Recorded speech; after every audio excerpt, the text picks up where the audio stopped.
প্রিয় দর্শক, আপনারা দেখছেন সন্দীপ টেলিভিশনের নিরাপদ যাতায়াত বুলেটিন।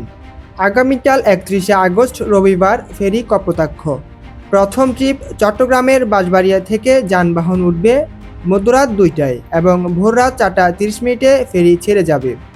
দ্বিতীয় ট্রিপ সন্দ্বীপ গুপ্তছড়া থেকে সকাল 6:30 ছাড়া হবে এবং তৃতীয় ট্রিপ চট্টগ্রামের বাঁশবাড়িয়া থেকে পর্যাপ্ত যানবাহন থাকলে দুপুর 2টায় ছাড়া হবে। এছাড়া আগামীকাল জাহাজ এমভি মালঞ্চ সকাল 8টায় গুপ্তছড়া ঘাট থেকে ছাড়া হবে এবং সকাল 10:30 কুমিরা ঘাট থেকে ছাড়া হবে। নিরাপদ যাতায়াতের জন্য শিডিউলের 30 মিনিট আগে ঘাটে উপস্থিত থাকার চেষ্টা করুন। আর আগামীকাল আবহাওয়া ভালো থাকলে সকাল থেকে স্পিডবোট চলাচল করবে। জাহিদ হাসান, সন্দীপ টেলিভিশন।